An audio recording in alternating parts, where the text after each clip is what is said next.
This video is all about exercise selection variation. All of the clips you're going to see is just me performing different step-up variations so you can get a sense of different ways to perform them, different ways to load them, etc. Exercise variation allows athletes from all levels, from youth to professional, to expand their learning capacity and build robust tissue. According to former Soviet Nikolai Bernstein, we don't learn by repeating the same solution to a movement problem, but by solving a new movement problem. Learning and motivation are stimulated by the constant emergence of unfamiliar totals of sensory and motor patterns that do not fit into existing or familiar sensory-motor relationships. We learn through the confrontation of something new rather than something familiar. One question that is asked by many is, why does learning reach a ceiling or a limit?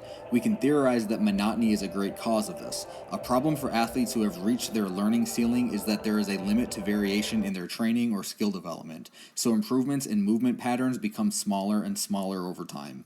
And while developing movement patterns, there is division into compartments of the movement that are stable and variable.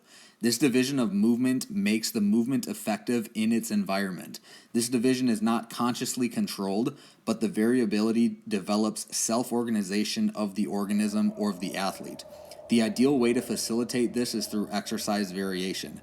This is why variation is important for youth athletes in the initial stages of learning movement. Variation helps athletes develop the building blocks of movement control. According to Franz Bosch, there's two forms of variable learning: differential learning and random learning. Differential learning is learning by frequently alternating variants of one movement pattern in a session. Random learning is learning by frequently alternating many different movement patterns in a single session. In this video is an example of differential learning. I am only performing step-ups, so it's just one movement pattern in this session, but I'm alternating the variance of load, the variance of the distance I'm moving for the step-up, the angle that my legs are moving for the step-ups, and the planes of movement that I am performing the step-ups in.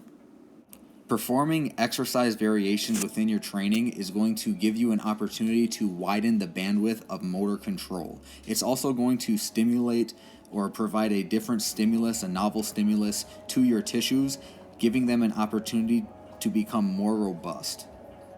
Needless to say, exercise variation is your friend, whether you're a youth athlete, a high school athlete, or an elite athlete competing at the highest level.